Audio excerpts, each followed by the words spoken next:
Sa araw-araw na ginawa ng Diyos na sa tuwing uuwi ang binatang si Romy mula sa eskwela, palagi niyang nakikita ang matandang lalaki na si Benjo. Ang matandang yon ay nagtitinda ng mga daing, tuyo at tinapa. Nakalatag ang paninda ni Mang Benjo sa gilid lamang ng daan at sinasapinan lang ng sako o minsan naman ay karton lang. Sa tuwing mapapadaan si Romy, bumabagal ang kanyang lakad. Palagi na lang din kasi niyang napapansin ang mga pasa sa mukha ni Mang Benjo. Kung minsan nga ay nilapitan na niya para tanungin, pero ayaw sumagot na matanda. Hindi ako magkukwento sa mga hindi ko naman kakilala. Kung hindi ka bibili, umalis ka na lang sa harap ng tindahan ko. Pasensya na po. Ganun lamang ang naging pag-uusap nila noon. Pero pakiramdam ni Romy, may matinding pinagdaraanan ng matandang lalaki. Nararamdaman niya yon hindi lang base sa mga pasang nakikita niya, kundi dahil na rin sa kakaibang lungkot na napapansin niya sa mata na matanda. Napapailing na lamang si Romy. Sa katunayan kasi, gusto niyang tumulong kay Mang Benjo. Mayaman kasi ang pamilya ni Romy. Ang baon niya sa isang araw ay isang linggong kita na para sa isang normal na taong namamasukan sa factory. Pero ganun pa man, hinahayaan na lang niya ang matanda. Ang bumabagabag lang talaga sa kanya ay kung bakit yun may mga pasa. Malakas ang hinala ni Romy na may nang aabuso sa matanda. Umuwi na lamang si Romy. Malawak ang bakuran nila. Bakuran pa lang ay pwede ka nang magtumbling-tumbling. Bago makapasok si Romy, sinalubong kagad siya ng kanilang pinakamatandang kasambahay, si Aling Hermosa. Iho, mainit ang ulo ng ama mo. Dito ka na muna sa labas at baka madamay ka pa. Oh? Bakit to? Ano bang nangyari? Hindi ko rin alam eh. Basta ngayong hapon umuwi siya. Galit na galit. Naabutan niyang nakailata sa sala yung dalawa mong kuya. Ayun, pinagsasasampal at tinadyakan niya. Kaya ikaw, nako, huwag ka na munang pumasok. Mabuti pa doon ka na lang muna sa garden. Ayaw kitang masaktan eh. Kahit na halos lahat ay kayang makuha ni Romy sa isang hiling niya lang, hindi naman ganun kaganda ang pamilya niya. Barumbado ang kanyang ama. Kapag galit ito, lagi itong naninira ng gamit. O kaya naman ay nananakit. Kahit noong buhay pa ang kanyang ina, ay ganun na talaga ang ugali ng lalaki. Wala itong ipinagbago. Sa katunayan, mas lumala pa ngayon. Mas sumama ang ugali. Mata pobre, basura lamang ang tingin nito sa mga mahihirap. Sinabayan ni Aling Hermosa si Romy patungo sa garden. Kung nabubuhay pa siguro ang mama mo, hindi niya hahayaang saktan kayo ni Sir Gabriel. Sayang nga lang at wala na si mama. Bakit kasi kay mama pa tumama yung sakit na yun Ay nako, wag na nga natin pag-usapan ng mama mo. Baka maiyak pa ako. Alam mo naman, parang anak ko na rin yon. Ay, teka. Dito ka na lang ha. Sisimple lang ako ng kuha ng pagkain sa kusina. Dito ka na muna maghapunan. Sige po, maraming salamat po sa inyo, Nanay Hermosa. Bumuntong hininga na lamang si Romy. Napapagod na siyang isipin na walang magandang pagbabago sa ugali ng kanyang ama. Idagdag pa ang mga kuya niya na wala rin namang silbi. Si Diego ang panganay nila na walang ginawa kundi ang atupagin lang ang mga alaga nitong manok na panabong. Ayaw pumasok sa kumpanya ng kanilang pamilya. Mas mahal nito ang mga manok kesa sa trabaho. Si Elijah ang feeling gwapo pero mabaho. Wala namang alam sa gawaing bahay. Lahat inaasa sa mga kasambahay. Pati paglalagay ng toothpaste sa toothbrush niya, hindi rin nagtatrabaho. Pakul lang sa mga babae. Nag-aaral pero madalas magbulakbol. Hindi magawang palayasin ng kanilang ama ang kanyang dalawang kuya dahil na rin sa isang dahilan. Yun ay ang takot ng kanilang ama na tumandang walang mag-aalaga sa kanya. Uy! Nagulat si Romy nang biglang dumating ang kanyang kuya Elijah. Dumaan yun sa bintana ng sala, habang sandaling may kinakausap sa telepono ang ama. O kuya, hindi ka na ba pumasok? Pumasok ako pero saglit lang. Ito naman, kaya nagagalit sa iyo si Erpat eh. Alam mo ba kung bakit siya galit ngayon? Eh bakit nga ba? Alas 6 pa lang ng hapon eh, naririnig ko na ang sigaw niya. Eh di ba, pang umaga lang ang pagbubunga nga ni Papa? Hindi ka maniniwala. Eh ano nga? Si Papa, nabubuang. Ha? Anong nabubuang? Yung binili kasing inahin ni Papa sa kabilang baryo, pinatay daw ng aswang kaninang madaling araw habang nasa kulungan. Ha? Aswang? Si? Buang na si Papa. Naniniwala sa aswang, pero ayaw maniwalang may Diyos. Buang, di ba? Ano? Aswang? Hindi ka naniniwala sa aswang? Hindi. Bakit ako maniniwala? Eh sabi ni Mama, may aswang talaga sa probinsya natin. Pero noon yun. Ngayon, hindi ko alam. Si Mama talaga oh.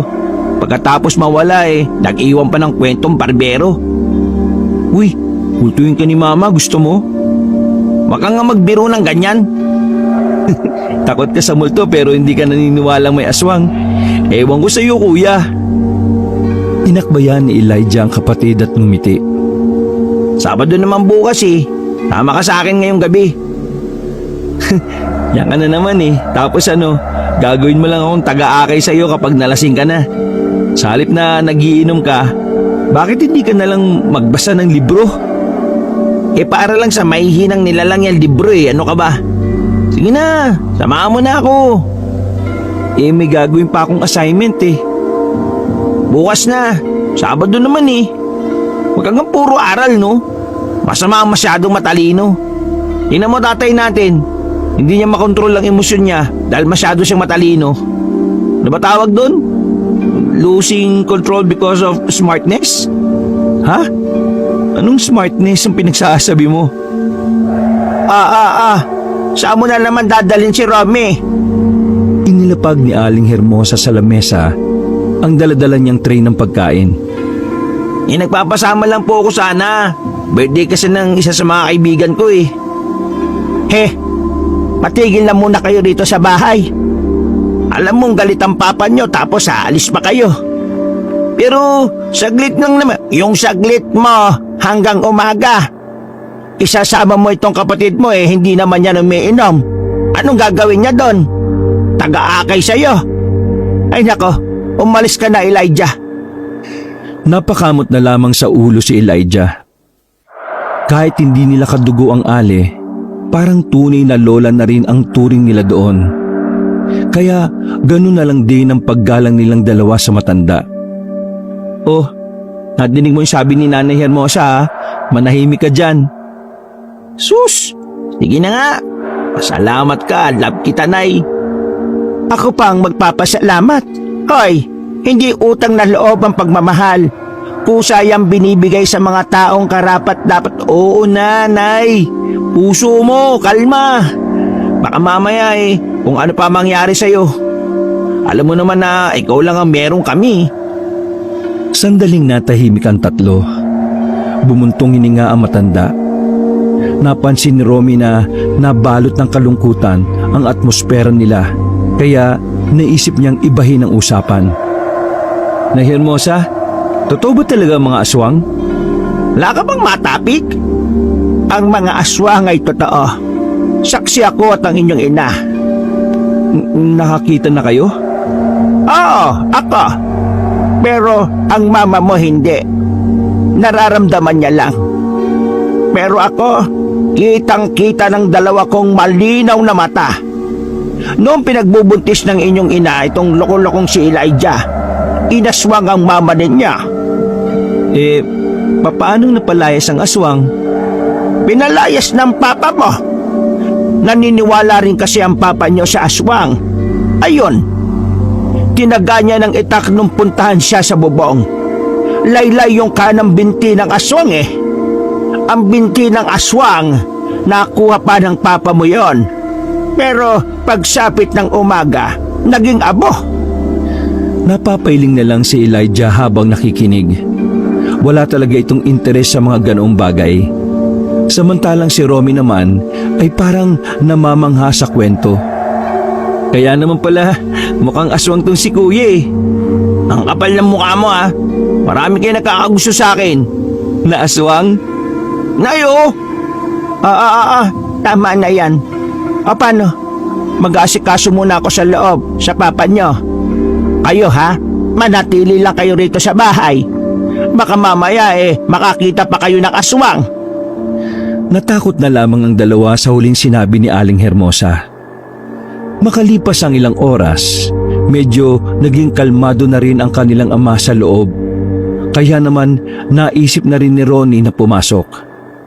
Noong mga sandaling yon, naabutan naman niya ang kanyang kuya Diego sa sala. Nanonood ng sabong sa kanilang TV. Ya, kain tayo.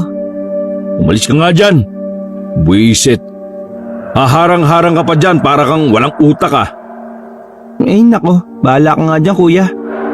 Anong sabi mo? Bahala ka kung ayaw mo kumain. Kami na lang ang kakain. Aba, maangas ka sumagot ah. Uy kuya, mais ka nga. Kung talo ka sa sabong, huwag mong dalin dito.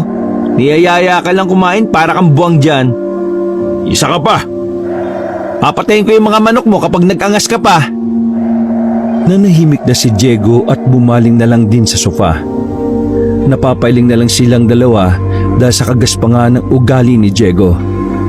Sa kanilang magkakapatid, ang kanilang panganay ang siyang tila nagmana ng ugali ng kanilang ama. Pagkatapos kumain ni Romy at Elijah, nagpunta si Romy sa kanilang storage room. Itatambak lang sana niya roon ang bumigay ng silya nang biglang may nalaglag na notebook. Maalikabok at luma ang cabinet. Hindi pa naman kalumaan ng notebook pero para mga nasa 90s pa ang notebook na yon. Nang buklatin yun ni Romy, sa unang pahina pa lang ay nakita na niya ang salitang diary. Sa 2 pahina ay nabasa niya ang salitang aswang. Babasahin sana niya ang mga sumusunod na pahina nang biglang dumating si Aling Hermosa. Agad niyang itinago ang notebook sa likuran niya. Anong ginagawa mo dyan? May hinahanap ka ba? Wala naman po. Inilagay ko lang po tong silya ko. Bumigay na kasi ang isang paa eh. Magagamit pa yan. Ipapaayos ko na lang yan bukas. Wag na po. Bibili na lang po ako ng bago. Ang hilig mong magsayang ng pera. Ayusin mo yan bukas. Nay Hermosa, totoo kayang aswang ang pumatay sa alagang inahin ni Papa sa kabilang baryo? Nanatili ang matanda sa paglalagay ng mga puting papel sa gilid ng storage room. Tiningnan niya ang matanda ng seryoso. Bakit ka ba nagiging interesado sa aswang? Ho? Wala naman po. Parang ang cool lang kasi. Hindi ko lang maging interesado sa aswang. Baka akala mo mga simpleng nilalang lang sila na pumapatay ng hayop. Baka hindi mo na itatanong. Sa amin, sa Kapis, may buntis na namatay dahil sa aswang. Wakwak ang tiyan. Mula dito sa dulo ng bewang hanggang dito sa kabila. Wakwak yan. Nakaramdam ng kaunting kaba si Romy sa sinabi na matanda. Pangiti-ngiti lang siya pero ang totoo, iniisip niya palang na makakita siya ng aswang ay kinikilabutan na siya. Kung gusto mong malaman kung totoo ang aswang, tanungin mo ang papa mo. Mas marami siyang karanasan. Pero wag ngayon. Galit pa ang papa mo. Sige po. Maraming salamat po. O sige na. Mauna na ako pagkatapos mo riyan isara mo ng maigi ang pinto, ha? Opo. Lumipas ang ilang araw ay natuon ang atensyon ni Romy sa kanyang pag-aaral. 1 buwan na lang kasi ay magbabakasyon na naman sila. Napadaan na naman siya sa pwesto kung saan nagtitinda roon ang matandang si Benjo. Nakaupo pa rin yun doon habang nakalatag ang mga panindang daing. Kahit hindi kumakain ng daing, ay naisipan ni Romy na bumili. Paraan niya yon para makausap ang matanda. Manong, magkano po ang isang supot ng daing? Tumingin sa kanya ng seryoso ang matanda. Tila nagtataka kung bakit bumibili siya roon. Bibili po ako? Eto, ang sap-sap, 30. Yung tuyo, 20. O sige po, pabili ho. Iaabot na sana ni Romy ang pera pero nalaglag at gumulong yon sa gilid. Bigla na lamang itinukod ng matanda ang mahabang tungkod. Doon na nakita ni Romy na putol pala ang kaliwang paa ng matanda. Kaya naman nagpusa na siyang kunin ang barya at ibalik kay Mang Benjo. Pasensya na ho, hindi ko ho alam eh. Naalin, naputulan pa ako. Oo. Ano naman ngayon? Naawa ka sa akin? Ay, hindi ho. Sa katunayan nga po bilib nga po ako sa inyo kasi sa kabila ng kalagayan nyo lumalaban pa rin kayo ng patas. Hindi na nagsalita ang matanda. Nakatingin lang yon ng seryoso habang sa lubong ng kilay. Maraming salamat po. Sige po, alis na po ako.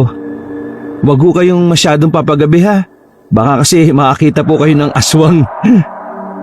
Pagtalikod ni Romy ay saka tumugon ang matanda. Tila ba hindi nito nagustuhan ang sinabi ni Romy. Ano sinabi mo? Ano po, biro lang po yun. Huwag mong ginagawang biro ang aswang.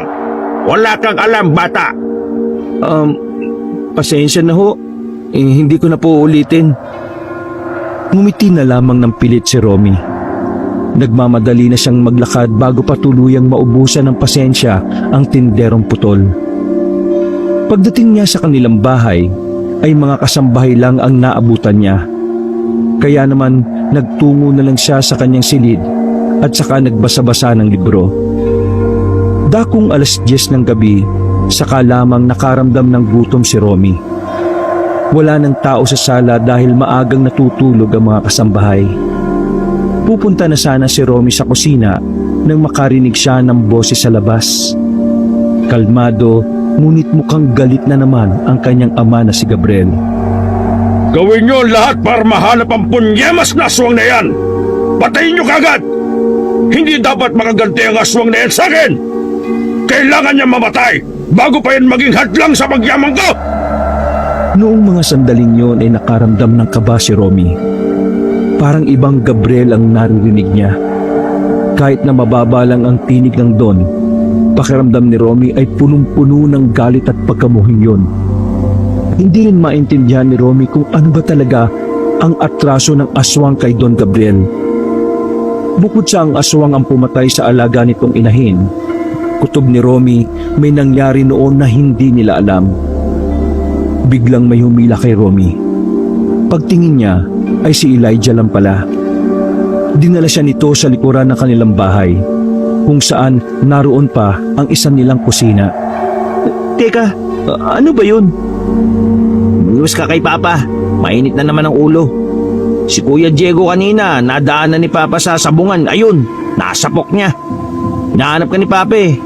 Baka ikaw ang pagbuntungan niya kasi hindi niya ako makita.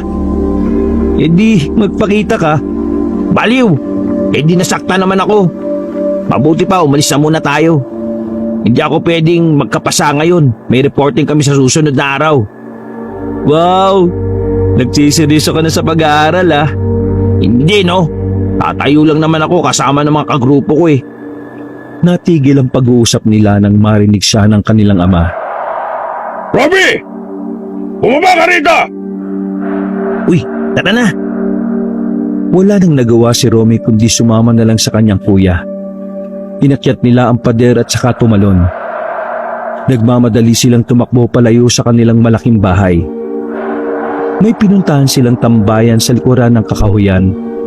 Sa liblib ng lugar, Hindi inakala ni Romy na may mga tatambay pa pala roon. Naroon din kasi ang iba pang kaibigan ni Elijah. Walang magpapainom dito ha. Good boy to. Nagtawa na ng mga kaibigan ni Elijah at napangiti na lang din si Romy. Tumambay lang si Romy doon at nakinig sa mga kwentuhan. 2 oras na ang nakalipas pero parang hindi pa rin nalalasing ang mga kasama nila. Maya-maya pa, dakong 1:00 na ng madaling araw nang bigla silang makarinig ng sunod-sunod na putok.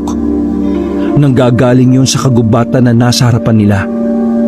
Sa sobrang kuryosidad at dala na rin ng alak sa katawan, malakas ang loob nila na puntahan at alamin kung ano ang nangyari. Ayaw man ni Romy, napilitan lang din siya dahil ayaw niyang maiwang mag-isa.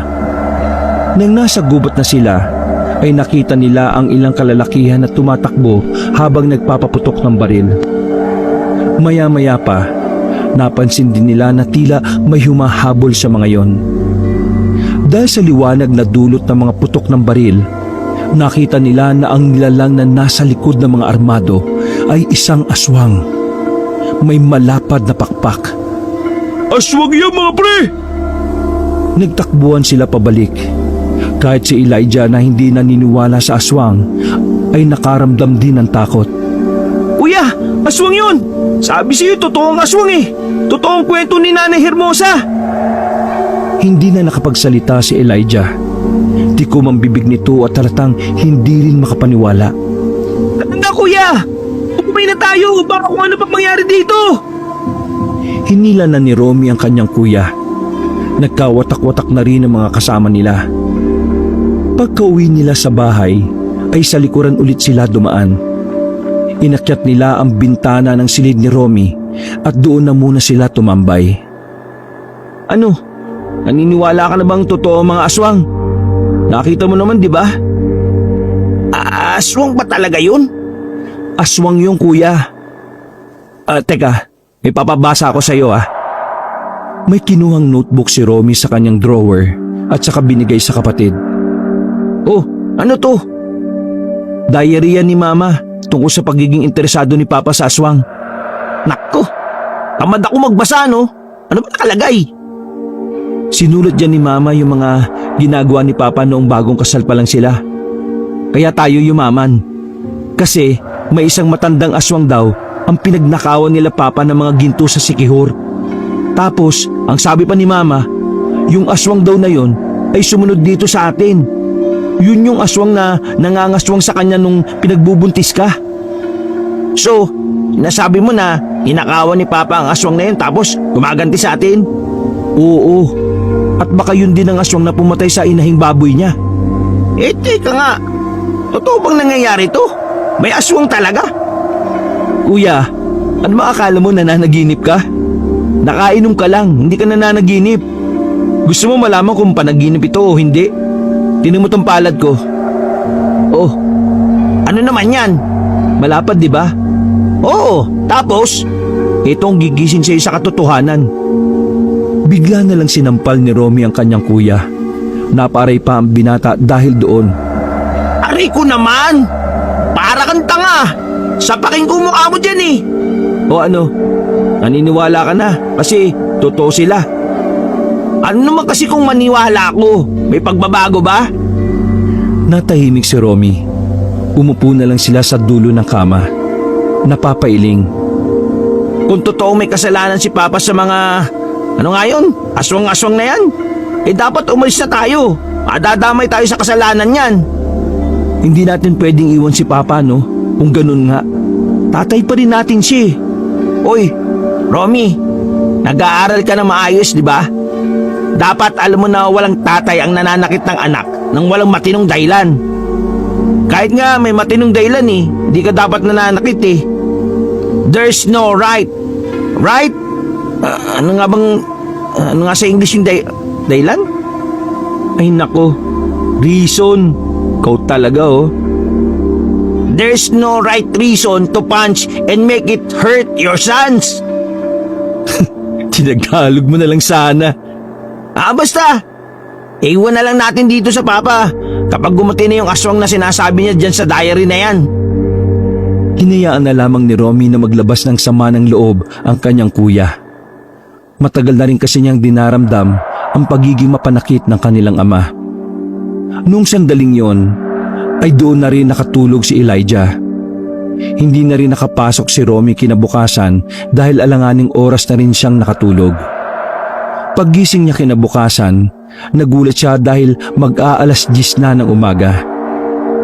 Ay naku, nakakainis naman oh. Uy, bangon! Di na ako nakapasok ng dahil sa'yo. Uy! Gising, kuya! Hindi pa sana babangon ng binata kundi pa nito narinig na sumisigaw na naman ang tinig ng kanilang ama sa sala. Nagmamadaling bumaba ang dalawa nang marinig din nilang sumisigaw din ang panganay nilang si Diego. Pa! Kuya! Ano ba nangyayari sa inyo? Tulungan niyo ako kumawat sa dalawang Diyos ta! Itong kapatid yung si Diego na to, napakawalang kwenta! Puro sabong, hindi naman nananalo mga manok niya! Paano? May hina! Parang siya! Mahina ang utak! Pinag-aaral, hindi nag-aral! Pinapapasok sa kumpanya, ayaw! Ang tawag sa'yo, pampasikip sa mundo! Bakit ba ako laging inaano mo pa? Ayun si Elijah oh! Tambay din niya na! Puro gala! Puro inom! Wala rin naman niyang ginagawa sa buhay! Bakit ba ako nalang lagi nakikita mo? Kasi, ikaw ang panganay! Ikaw dapat ang aasahan ko pero wala rin akong mapapala sa'yo! Eh bakit ko naman pagsasayangan ng oras yang si Elijah? Inutil din yan eh! Wala nang pag-asa yan! Ikaw, meron pa! Itigil mo ang pagsasabang mo! Gaganda ang kinabukasan mo! Kung nakapagtapos na nga lang sana itong si Romy, wala akong pakialam sa inyong dalawa eh! Kahit mamatay pa kayo! Kaso, high school pa lang ito! Wala pang alam yan! Kaya ikaw sana, Diego! Kaso, mas pinili mong maging tanga kaysa umunlad! Mas tanga ka! Kung hindi mo sana binuntis si Mama, wala ka sanang anak na ganito! Kasalanan mo yan eh! Kasi inuna mo ang init ng katawan mo! Kuya naman! Totoo naman ah! Totoo naman ah! Kasalanan niya lahat! Kaya yan nahihirapan sa kumanya kasi walang natagal na trabahador dahil sa basura niyang ugali. Buti nga namatay na si Mama eh. Kasi kung nandito pa si Mama, mahihirapan lang siyang dalhin ang ugali ng tatay natin na mas masahol pa sa demonyo. Naudlot ang sasabihin ng binata nang sapakin na ito ni Don Gabriel. Ang kapal ng mukha mong idamay ang nanay mo sa usapang ito! Wala ka nang ambag sa pamilyang ito! Ang lakas mo pang magsalita ng kung ano-ano! Lumayas ka dito! Ayaw kong makita ang pagmumukha ng isang inutil at hampas lupang kagaya mo! Pagbabayaran mo lahat ng ginawa mo sa akin! Tanda mo yan! Padabog na umalis si Diego at naiwang nagngangalit ang Don. Napapayuko na lang si Elijah nang dumako sa kanya ang tingin ng kanyang ama. Pa, kalma na. Hayaan niyo na lang muna si kuya. Kayo rin kumalma na. Baka tumas ang dugo niyo. Hermosa, kunin mo ang mga gamot ko. Visit na Diego na yan. Lagi nilang pinapasakit ang ulo ko. Ikaw, Elijah, lumayas ka rin sa harapan ko, baka masampal pa kita. Napapailing na umalis ang binata. Sinundan din naman yun ni Romy sa labas. Kuya, saan ka na naman pupunta niyan?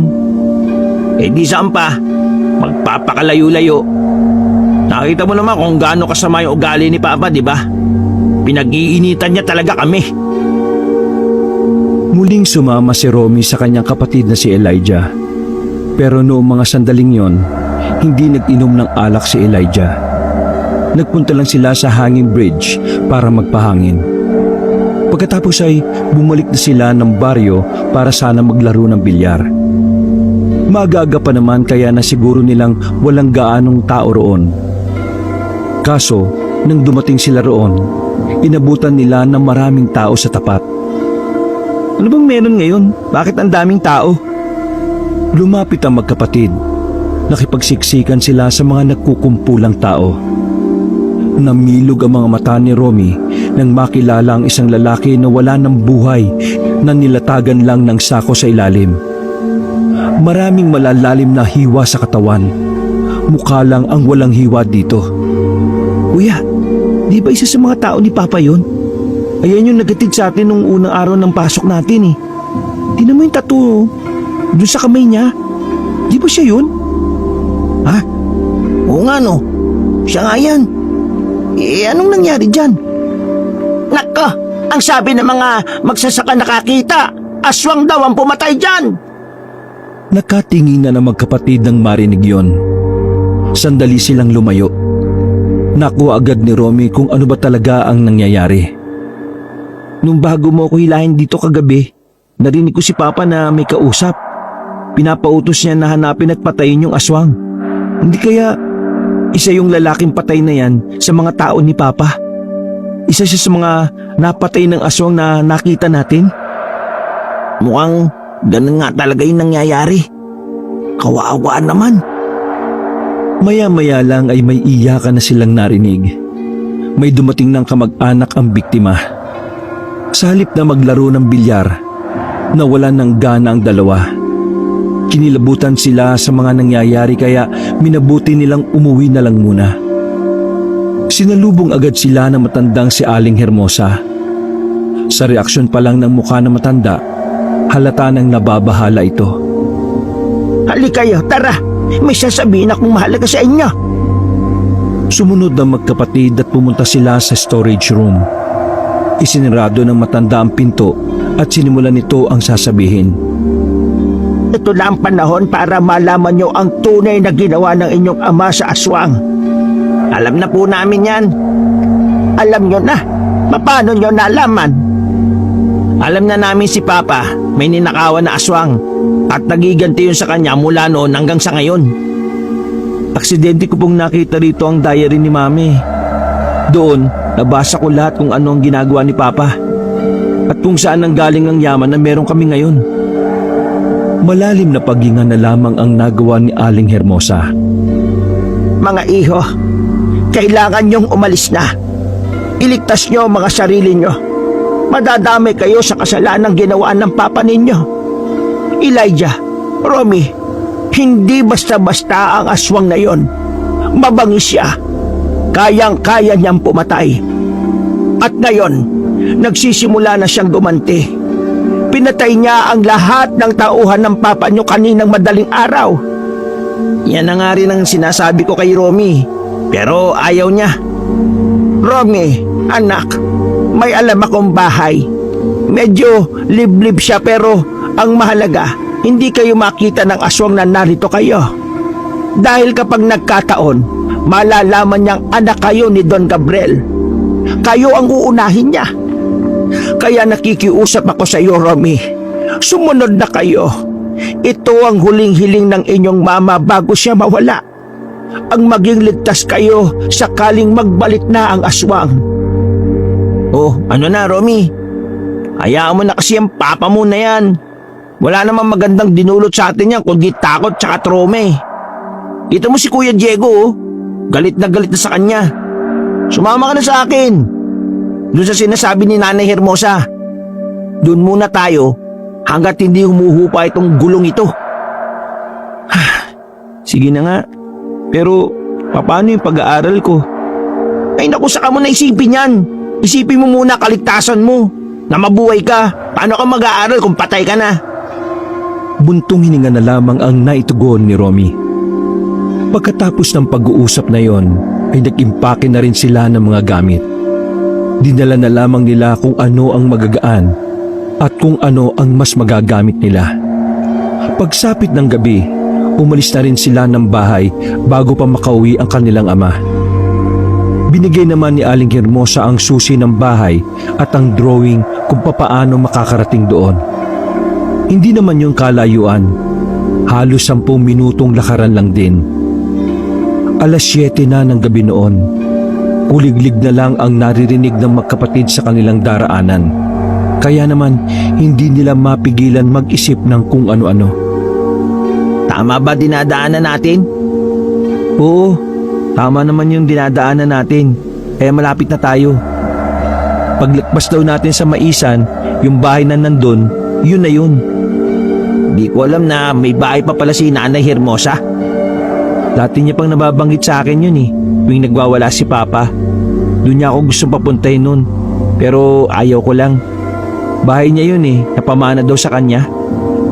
Natigilan si Romy sa pagsasalita at paglalakad nang may makasalubong silang matandang lalaki sa gilid ng kalsada. Nakasaklay ang lalaki at putol ang kaliwang binti. May mga dala sa likuran na mga plastik. Nung unay inakala ni Romy na pulubi yun, pero nang matapatan na ng ilaw ang mukha nito, ay napagtanto niyang si Mang Benjo yun, ang nagtitinda ng daing. Mang Benjo, Kayo pala yan? kilala mo siya? Oo, lagi ko siyang nadadaanan kapag uuwi ako ng bahay. Nagtitinda kasi siya ng daing. Seryoso na naman ang tingin ng matanda sa kanila. Nakakaramdam na nga ng pakailang si Elijah dahil doon. Aalis na sana magkapatid na magsalita si Mang Benjo. Alam kong alam na ninyo ang mga nangyari sa mga minasakir ng aswang. Parang may sariling mga utak ang mga balahibo nila dahil kusang nagtayuan ng mga yon. Bakit po? Nagbabalik na ang aswang. Nagpaparamdam na sila para ipaghiganti ang ginawa sa kanya ni Don Gabriel. Kailangan niyong maghanda sa malagim na paghihiganti ng aswang. Hinila ni Elijah si Romy. Hindi na nila hinintay pa ang mga sasabihin na matanda. Tumakbo na rin sila paalis hanggang saan narating na rin nila ang bahay na sinasabi ni Aling Hermosa. Siya yata yung aswang, Romy. Si Mang Benjo, aswang? Ito mo naman, di ba? Putol ang paa niya. Nasabi sa akin ni Aling Hermosa na putol daw ang binti ng aswang na gumaganti kay Papa. Naputol yung kasi tinaga ni Papa dati nung inaaswang sila. Sandaling tumahimik si Romy. Sa kanya lang napagtanto na may tama nga talaga ang sinasabi ni Elijah. Mas lalong kinabahan ng binata. Nag-iinit ang kanyang muka dahil sa pagiging tensyonado.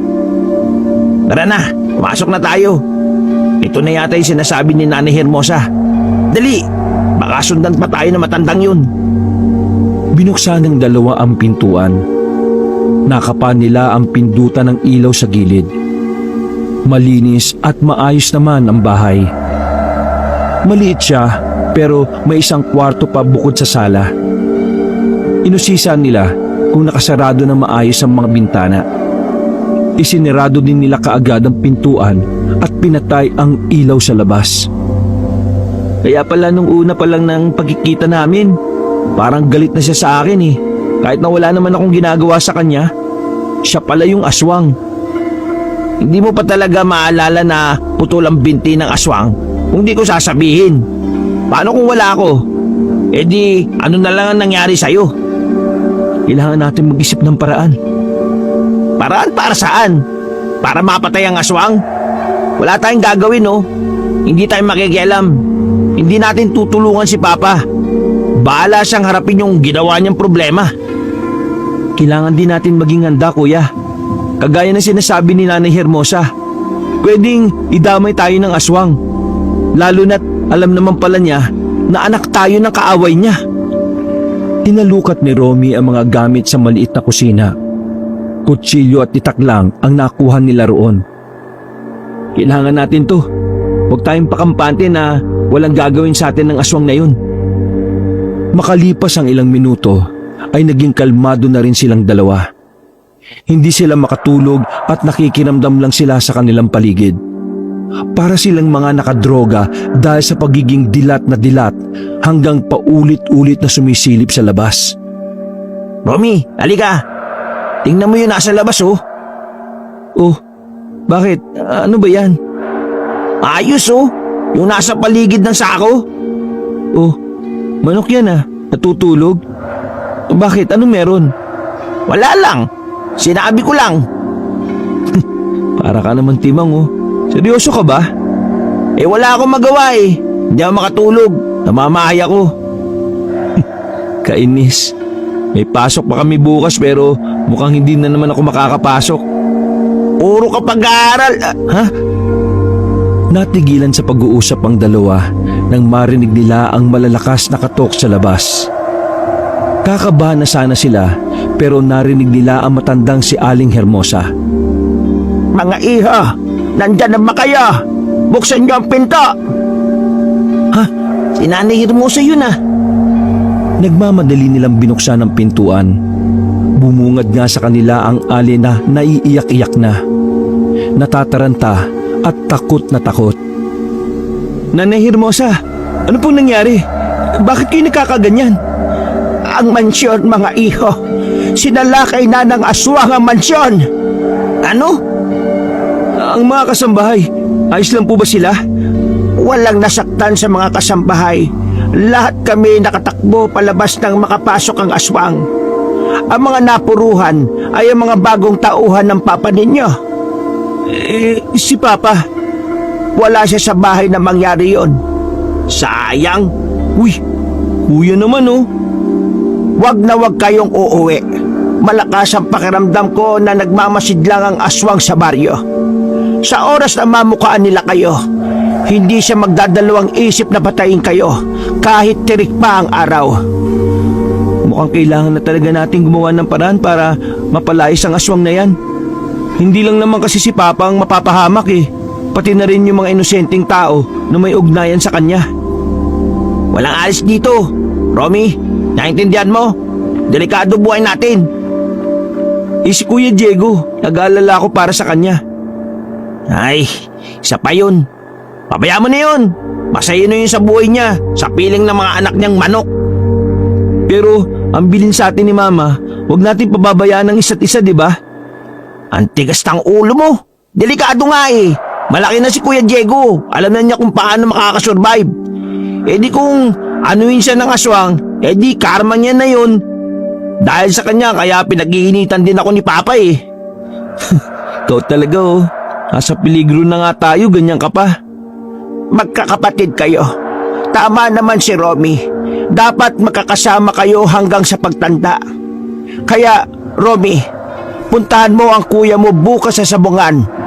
Pilitin mo siyang sumama sa iyo rito. Ito naman si Nanay Hermosa. Nagsabi na delikado tapos palalabasin mo rin naman. Hindi siya mahahawakan ng aswang kung susuotin niya ito. Nilabas na matanda ang tali na may bala ng baril. Isuot mo yan sa bewang mo. Kailangan mong magmadali dahil nawawalan ng bisa yan sa hapon. Ang sikat ng araw lang sa umaga ang nagbibigay proteksyon dyan. Sinuot ni Romy ang tali sa kanyang bewang. Napapailing na lamang si Elijah dahil sa katigasan ng ulo ng dalawa. Dito ko na lang bukas, kuya. Uuwi akong kasama si Kuya Diego bukas. Bahala ka. Kung ako lang naman ang masusunod, pababayaan ko na yun eh. Tinapik na lamang ni Romy ang kanyang kuya sa balikat. Samantala, pinaghanda naman nila ng kape ang ali na si Hermosa para kahit papaano ay maging kalmado na rin ito. Wala nang nagawa pa si Elijah. Kahit ayaw niya ang ideya ni Romy at Aling Hermosa, ay hinayaan na lang niya ang kapatid. Kinabukasan, maagang umalis ng bahay si Romy. Tulog pa si Elijah nang lisanin niya ang bahay ni Aling Hermosa. Magkahalong kaba at pag-aalala ang kanyang nararamdaman. Kinakabahan siya dahil sa posibilidad na masundan siya ng aswang. Nag-aalala naman siya para sa kanyang Kuya Diego. Kahit na hindi naman sila malapit sa isa't isa at madalas sinusungitan lang siya nito, mahalaga pa rin yun para sa kanya.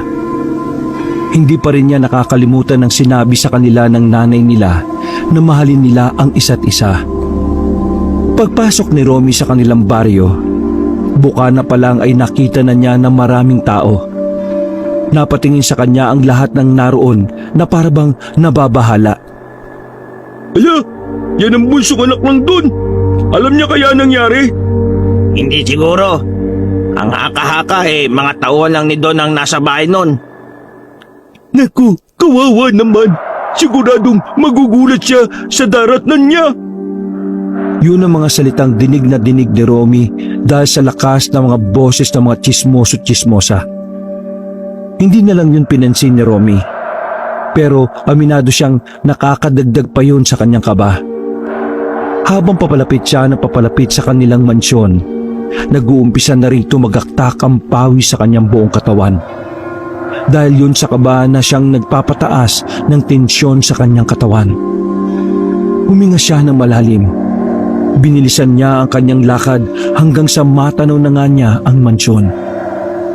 Nakita niya kagad ang mga dilaw na tape na nakapalibot sa labas ng mansyon. Paglapit niya, nasilip niya na wala nang nagbabantay sa gate. Inawi niya ang mga dilaw na tape at pumasok siya sa loob. Wala nang mga bangkay doon pero bakas na bakas pa rin sa pader, sa bintana, pintuan at sa sahig ang natuyong dugo. Grabe, kinikilabutan naman ako dito. Napahaplos pa ang binata sa kanyang magkabilang braso.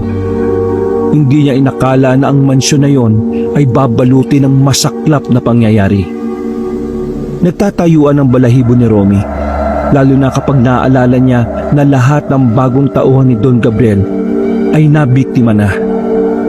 Bumuntong hininga na lamang si Romy. Yun na lang ang nagawa niya para kahit papaano pagaanin ang sariling kalooban.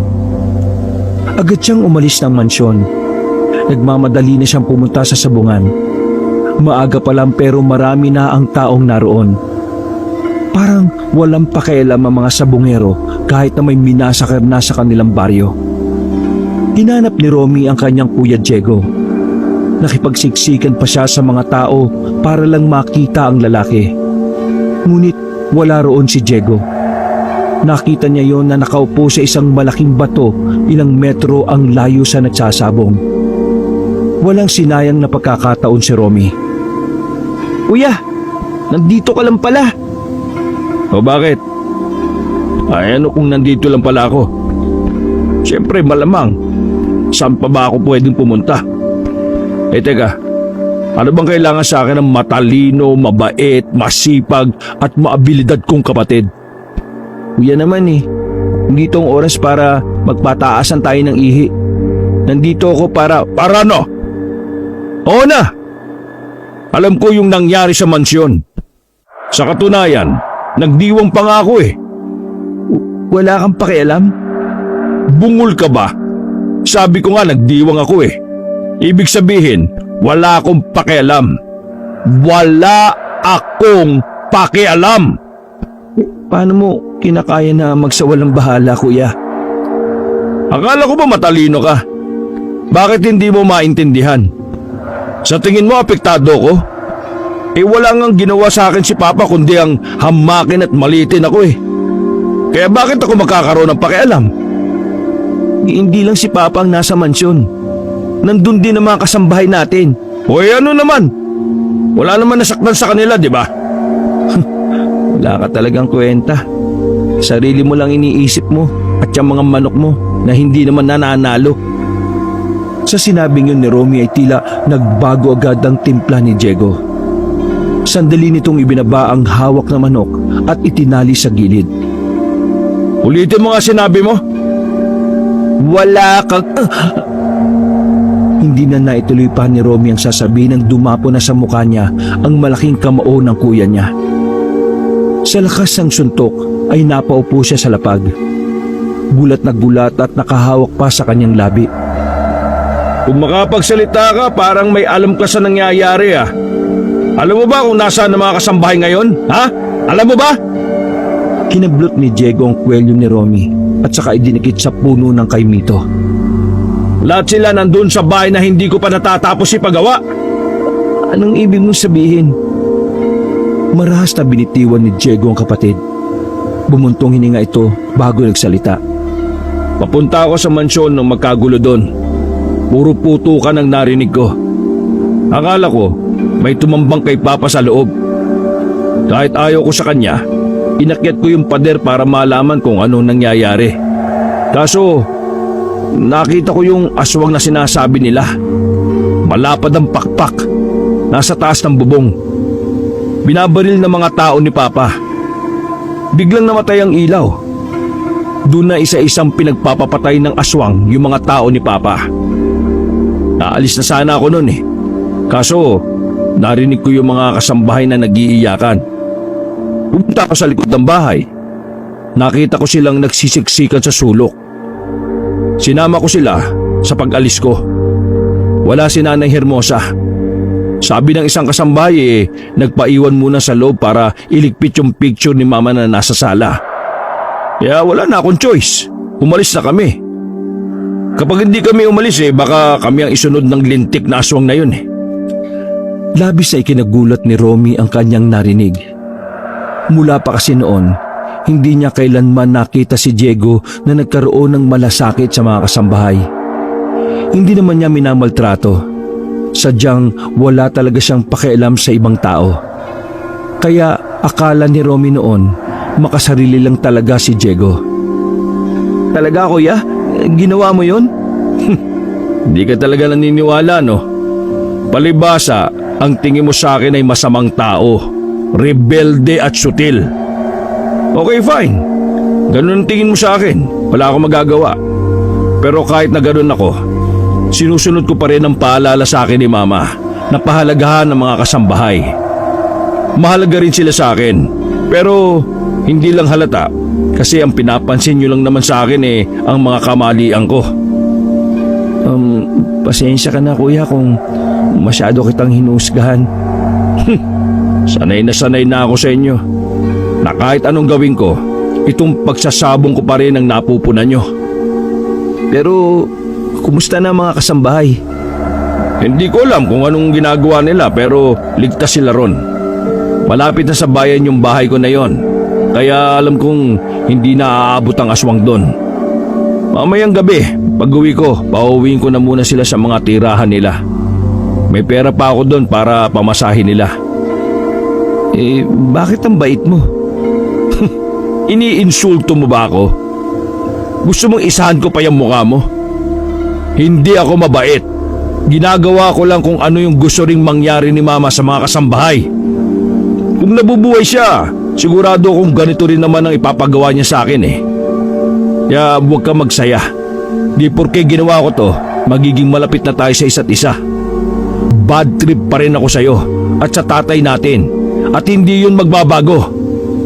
Umayos ka na nga dyan. Magsasabog na nga Punta-punta pa rin ito. Wala namang magandang dulot sa akin. Pwe! Kailangan ko munang umalis sa baryo natin ngayong araw. Mas mainam kung sasama ka sa akin kuya. Pero pwede rin namang manatili ka na muna sa pinag-aagawa mo sa buhay. Umalis? At bakit naman ako aalis dito? Nandito yung sabong. Nandito yung pinagkakakitaan ko. Ikaw talaga, buhol yung utak mo, no? Kung makapagsalita tong umalis, akala mo naman mabibit-bit niya yung sabungan. Kuya, nasa panganib din ang buhay mo. Panganib ang pinagsasabi mo. Si Papa lang ang pakay ng aswang. Sira ulo kasi yung tatay natin Nagnakaw ng yaman sa aswang tapos ngayon binabalik ka na siya. Kayo naman, tuwang-tuwa kayo sa yaman ng tatay natin. Galing sa aswang yun. Kaya nga ayaw ko sa kumpanya niya Kasi ayaw ko magtrabaho dahil alam kong galing sa aswang lahat ng kung ano man ang meron tayo ngayon. Alam mo? Alam ko. Malamang. Buang ka pala Ako ang unang anak nila, no? Bata pa lang ako naririnig ko ng pinag-aawayan nila Mama yan. Kaya wag mo kong inaano dyan, no? Si Papa lang ang gagalawin ng aswang. Hindi tayo kasali. Idadamay tayo ng aswang kuya. Tayo mga anak ni Papa ang uunahin niya. Pwede ba, Romy? Lubayan mo na nga ako. Tumigil ka na kasi hindi ako sasama sa'yo. Pero kuya, nakakaintindi ka ba? Hindi nga ako sasama Bahala kayo sa buhay nyo. Dinampot ni Diego ang manok at saka naglakad na rin palapit sa sabungan. Napapakamot na lang sa ulo si Romy. Di ako pwedeng umalis dito hanggat hindi ko kasama si kuya. Hindi na muna kinulit ni Romy si Diego. Hihintayin na lang niyang matapos ang kapatid sa pagsasabong nito. Nanood siya sa sabungan. Ang daming tao, maingay, pero kay Diego lamang nakadako ang kanyang tingin. Napapakamot na lamang si Romy kapag nakikitang puro talo ang mga manok ng nilalaban ng kanyang kuya. Hapon na. Kabado na si Romy kasi alam niyang wala ng epekto ang dala niyang pangontra. Muli niyang nilapitan ang kapatid niya na mainit na rin ang ulo. Kuya, paggabi na, halika na. Sumama ka na sa akin. Ayaw kong mapahama ka. Tigas din talaga ng bungo mo, no? Hindi ka ba nakakaintindi? Ayaw ko nga. Ano bang mahirap intindihin doon? Romy, matalino ka naman eh. Alam kong hindi ka tanga. Kaya bakit wala kang matinong utak para umunawa, ha? Ikaw ang hindi marunong makaintindi, kuya. Sinasabi ko na nga sa yung isa ka sa maaaring gantihan ng aswang eh. Ano bang mahirap intindihin doon? Gantihan man ako ng aswang o hindi, wala na kayong pakialam doon. Pero kapatid ka namin kaya tumigil ka na. Nakakairita na yung drama mo eh. Sandaling napatigil ang dalawa nang mapansin nila ang isang matandang lalaki na nakatingin sa kanila sa hindi kalayuan. Ang matandang yon ay si Mang Benjo. Seryoso lang ang matanda habang pinagmamasdan silang dalawa. Kilala mo ba yan? Hindi makapagsalita si Romy sa mga pagkakataong yon. Nanginginig siya sa ideyang si Mang Benjo ang aswang na kinatatakutan nila. Maya-maya ay nagtabihan ng mga naroon. May mga dumating na mga armadong lalaki. Nanlaki ang mata ng magkapatid nang makita si Don Gabriel na dumating. Agad na hinila niya sina Romy at Diego papunta sa gilid. Nagulat na lang sila nang biglang dakmain ng mga armadong lalaki si Mang Benjo. Marasa kinuha ang gamit itong saklay at tinalian ang kamay habang nakaupo sa lapag. Kayo, makinig kayong lahat! Nagsitigil ang mga nasa sabungan. Respetado rin kasi ang doon sa kanilang baryo. Ang matandang ito ay isang aswang. Siya ang aswang na pumatay sa mga tauhan ko kagabi at noong nakaraan. Naghiyawan ng mga tao at lahat ng yon ay sumisigaw na bitayin si Mang Benjo. Walang ano-ano, marahas na kinaladkad ng mga armado ang kawawang matanda. Kahit anong pagdadahilan ni Mang Benjo ay wala namang pakialam ang mga yon, lalo na si Don Gabriel. Bakit nila hinuli yung matandang yon? Sino ba yon? Baka naginala na rin si Papa na si Mang Benjo ang aswang. Naalala mo na nasabi nila noon na tinaga ni Papa ang aswang na nangaswang kay Mama? Putol daw ang binti noon. May pruweba ba sila na yun nga ang aswang? Yun ang pinakamatibay na pruweba. Hindi na nagawang pilitin ni Romy ang kanyang kuya Diego. Umalis na siya roon at nagmamadaling bumalik sa bahay ni Aling Hermosa. Kumagat na ang dilim nang makarating siya. Nakinga naman ng maluwag si Elijah at Aling Hermosa nang makita na siya. Ano ka bang bata ka? Bakit ba ngayon ka lang? Akala ko tuloy may masama nang nangyari sa'yo. Para ang tanga, pinag-alala mo pa kami rito. Anong oras na oh? Tapos hindi mo naman kasama yung magaling nating kapatid. Kuya, Nay Hermosa, nahuli na nila Papa yung aswang na putol ang binti. Napanganga ang matandang si Aling Hermosa. Hindi ito makapaniwala sa kanyang narinig. Habang si Diego naman ay nabigla rin. Nako, totoo ba yan? Kanina sa sabungan dumating si Papa na may mga kasama na namang bagong armado. Kinuha nila yung matanda. Teka, ayan ba yung nakasalubong natin? Yung nakasaklay? At yung sinabi mong nagtitinda ng daing? Benjo? Mang Benjo ba yung pangalan nun? Ano? Benjo? Opo, yun po yung aswang. Yung po ang... Hindi si Benjo ang aswang! Natigilan si Romy. May halong galit at pag-aalala ang mukha ni Aling Hermosa noong mga sandaling yon. Ano pong ibig niyong sabihin? Sa tuwing makikita ko siya kakaiba yung tingin niya sa akin. May alam din siya sa aswang. Weirdo siya. Hindi aswang si Benjo. Kilala ko siya. Si Benjo ay kaibigan ko noon pa. Di ba ho putol ang binti ng aswang? Putol din po yung binti ni Mang Benjo eh. Oo nga, putol nga ang binti ng aswang. Pero malabong si Benjo ang aswang dahil kaliwang binti ang putol sa kanya at hindi kanan. Ikinabigla yun ni Romy. Bigla na lamang niyang naalala na kanan nga pala ang tinagang binti ng kanyang ama sa aswang. Sandaling natamemi si Romy. Hindi siya makapaniwala na nagkamali siya sa bagay na yon. Hindi aswang si Benjo, pero marami siyang alam.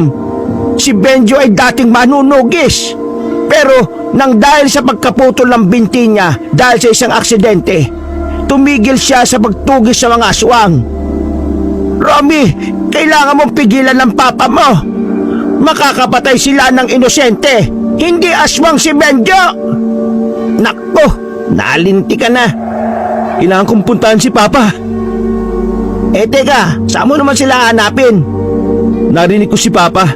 Dadalhin nila sa gubat si Mang Benjo. Papatayin pag alas 9 na ng gabi. Tumakbo si Romy palabas ng bahay na yon. Hinabol naman siya ng kanyang kapatid na si Elijah.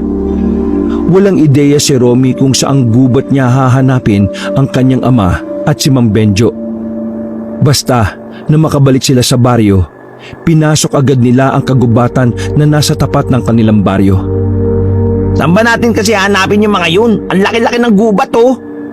Pwede ba kuya? Huwag ka na nga maingay. O sige. Sabihin na natin na mahanap nga natin sila. Pero sa tingin mo ba'y pakikinggan tayo ni Papa? Kilala mo naman yun eh.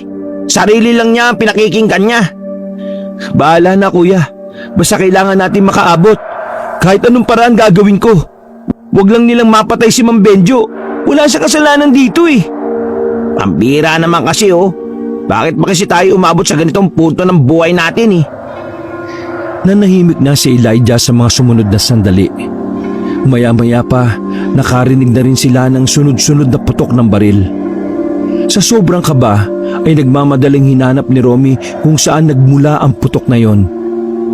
Tinakbo niya ang tinatahak nilang daan. Wala na siyang pakialam kung gaano kasakit makatapak ng matutulis na bagay. Di kalaunan, nadatnan nila si Mang Benjo na nakadapa sa damuhan. Mang Benjo!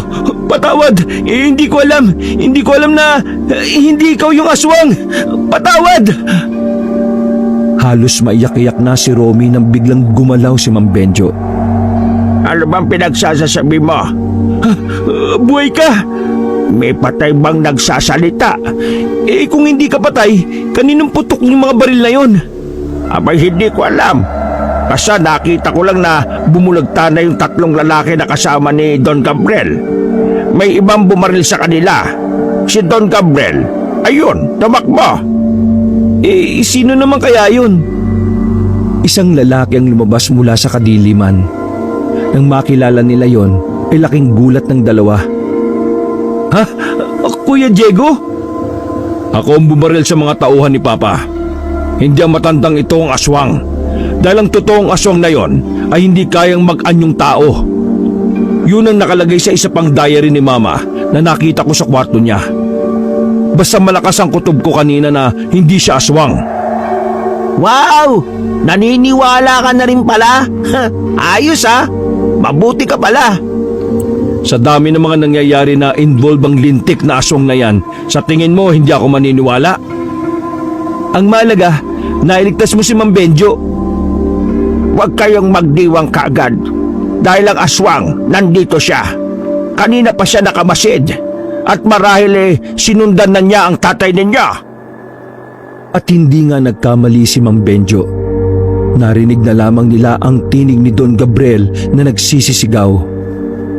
Nagsimula na silang maalarma. Kuya, bitbitin mo si Mang Benjo paalis dito. Ano naman ang gagawin mo? Tutulungan ko si Papa. Ay nako, napakatanga mo talaga. Bahala ka nga. Walang ano-ano ay binuhat na rin ni Elijah ang matanda. Naiwan si Romy at si Diego na nasa mga oras na yon na natiling tahimik lang kahit dinig nila ang kanilang ama. Biglang nawala ang sigaw ng kanilang ama. Naramdaman na lang nila na parang may pumapagaspas ng pakpak sa itaas. Ano na naman bang katangahan tong ginawa mo, Romy? Hayaan mo na si Papa. mamamatay siya mag-isa rito. Pasensya ka na kuya pero naniniwala akong kaya pang magbago ni Papa. Magbago? Baliw ka na talaga kung naniniwala ka pa pala dun. Naudlot ang sasabihin ni Diego nang bigla nilang nakasalubong ang kanilang ama. Takot na takot ito. Para itong naging maamong tupa. Buti na lang nandito kayo. At tulungan niyo ako. Inahabol ako ng aswang. Nandito ako kasi nandito si Romy. Kapal naman ang mukha mo. Kuya, tama na. Nagsimula nang tumakbo ang tatlo nang biglang makita nila sa ere ang taong may malapad na pakpak. Nauunang tumakbo sa kanila ang kanilang ama. Habang si Diego at Romy naman ay makailang beses pang lumingon at tumitingala. Hindi nagtagal ay nakarating sila sa tuyong palayan. Sandali silang nagpahinga sa kubo roon. Hinihingal na rin kasi ang ama nila na si Don Gabriel. Dito na muna tayo. Pa, pasok ka na sa loob. Dito lang kami sa labas magbabantay. Tingin mo talaga magbabantay ako? Bahala ka sa buhay mo. Kung gusto mong protektahan ang demonyong yan, bahala ka. Kuya, sandali lang. Ano? Tanga ka ba? Pagkatapos nito, papakiusapan ko siyang ituwid niya ang lahat ng mga kasalanan niya. Kaya pakiusap, tulungan mo ko. Napasabunot na lang sa sariling buhok si Diego. Inis na inis ito dahil hindi niya rin naman kayang iwan si Romy.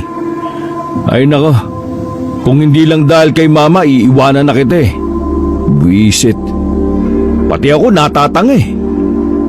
Pumasok na rin silang dalawa sa loob ng kubo. Takot na takot pa rin ang Don noong mga sandaling yon. Maraming salamat mga anak. Hindi niyo ako iniwan. Huwag mo ko matawag-tawag na anak ha. Wala akong ama na magnanakaw. Diego, alam ko naggalit ka sa akin.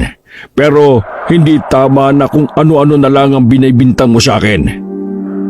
Bintang? Akala mo ba wala kaming alam?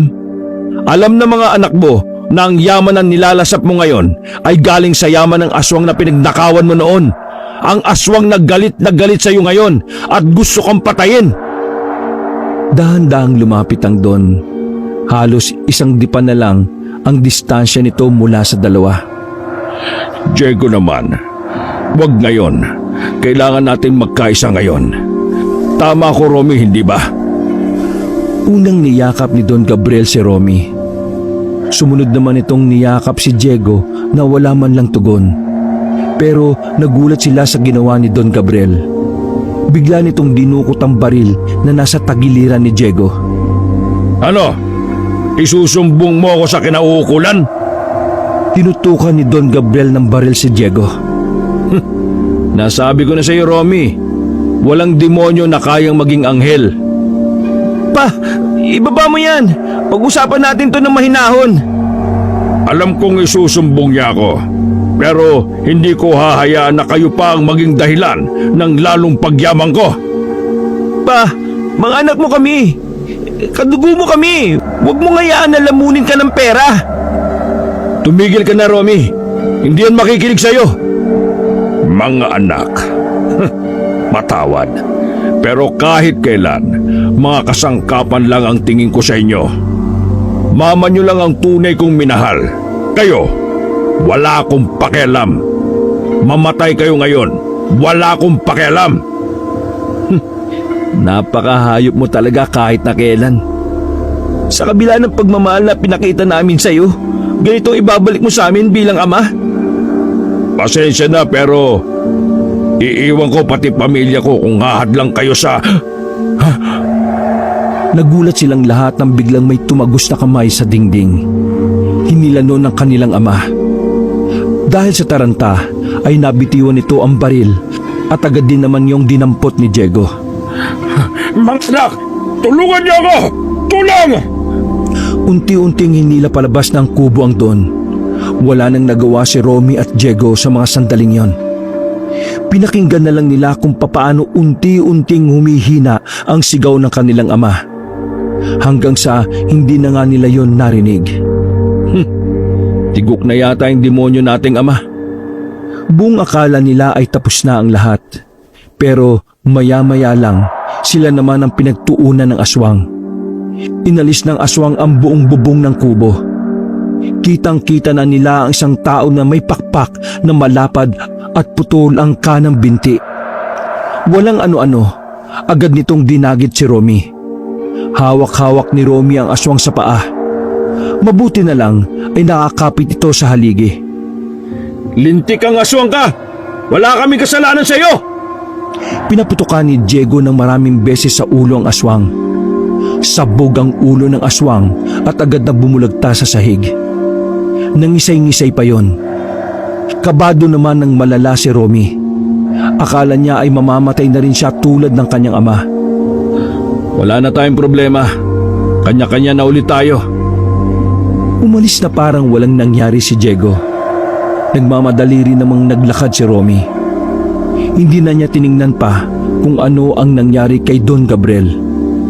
Dahil sa mga nangyari, nagkaroon ng pagkakataon ng magkakapatid na magkasundo. Medyo mailap nga lang si Diego dahil hindi naman yung sweet na tao.